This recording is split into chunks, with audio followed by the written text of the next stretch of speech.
这是一场鸿门宴。你看，有人想要离开，却被门前守卫阻拦。若是不听话硬闯，就会遭到无情镇压，直接身首异处。原来时值清朝年间，这个名叫达固伦的亲王是个武痴，一心想着将各门派武功秘籍据为己有。他不仅诡计多端，还心狠手辣，对于不听命他的人，则是毫不留情地动手格杀。他这次召集各派武林人士，名为论仪大会，实则就是基于别家武功秘籍。不过，也不是所有门派都会乖乖就范。一问才得知，这次大会竟然没有一个正派高手到场。少林、武当、昆仑三派，更是连人都没派了一个，这让达固伦亲王很是难堪。他派出金信来到武当派，为首名叫金帛法王，直言要武当交出太极两仪剑谱。武当掌门古振峰义正言辞，剑谱乃是武当历代祖师心血结晶，不能交给别人。双方一言不合，直接开打。金王府有备而来，武当派不是对手。古振峰为了保护儿子小虎，假意答应交出秘籍，并拿着油灯威胁金帛法王，必须先放儿子小虎离去，不然就烧掉秘籍。金帛法王投鼠忌器，只得答应。乃至小虎从后门刚走，古振峰却点燃了秘籍。金帛法王大怒，杀掉古振峰。捡起一看，才发现上当了，被烧的根本就不是秘籍。众人醒悟，立马向小虎追去。小虎这边一路狂奔，拼命逃跑，中途还是被追上，最后跑的实在没了力气，倒进了一座野庙，连包袱里的剑谱也散落出来。正当小虎感到逃生无望之时，却是庙里高僧出手救了自己。高僧法号普惠，他武艺高强，一帮人全部是他的义和之将，就连金帛法王也不是对手，自己一对金帛都被踩得粉碎。谁知法王立马跪在地上求饶，满是忏悔之意。大师慈悲决定放过他们，哪知道道高一尺，魔高一丈，大师还在念经回礼，就被法王捡起碎片刺伤了眼睛，战力立马大打折扣。法王威胁他们交出剑谱，否则不会放过他们。剑谱乃身外之物，丢了还能拿回来。权衡利弊，小虎只好交出剑谱。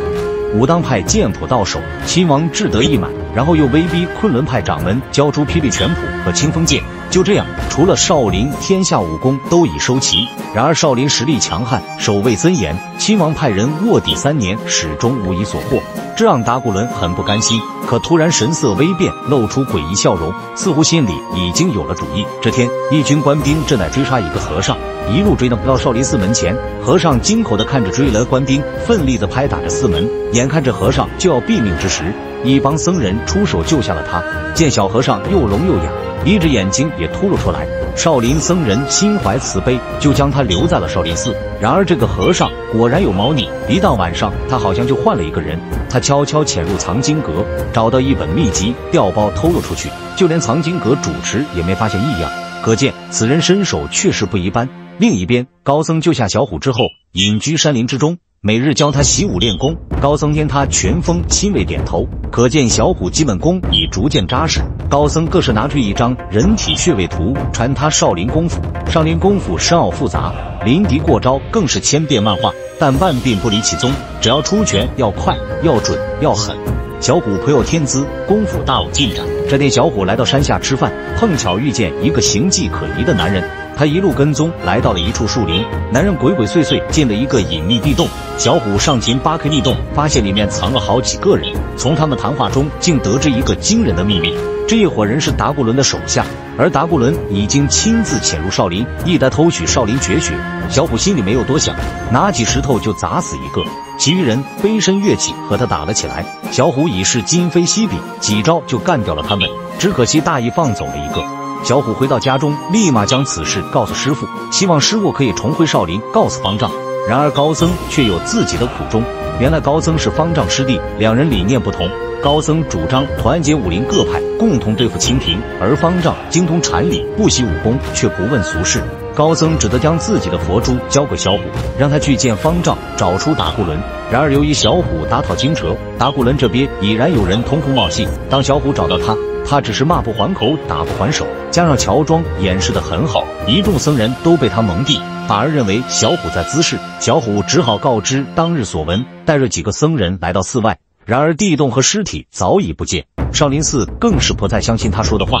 与此同时，金钵法盲偷偷来到高僧住处，令人不满钢钉悄悄勾走高僧的鞋子。高僧发现异常，光着脚不敢轻举王钵，哪知法盲又让人点燃茅屋。高僧试探出门，不想却正中下怀，被人后面一推，双脚顿时被钉在钢钉之上，痛苦万分，却又动弹不得。法盲放声大笑，可怜高僧就这样葬身在了火海之中。当小虎赶到家中，为时已晚，只见到灰烬中的一堆骸骨，他痛苦万分，带着师傅的遗物再次冲进了少林，套件方丈找出盲眼和尚，替父亲和师傅报仇。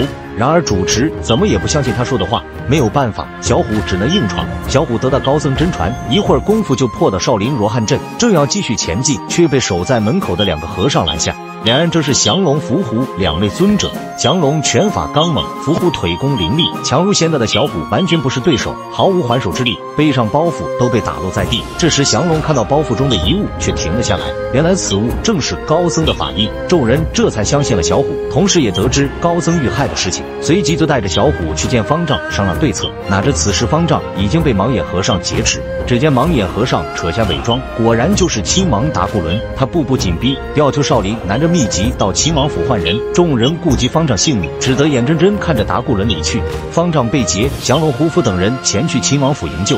小虎这边率先打了起来，他先是解决掉辫子男，而后又对上金钵法王。同时少林众弟子也赶了过来，不能想金钵法王换了一对金轮，小虎竟不是他的对手。关键时刻伏虎加入战斗，伏虎一双弹腿威力惊人，几招就让法王连了盒饭。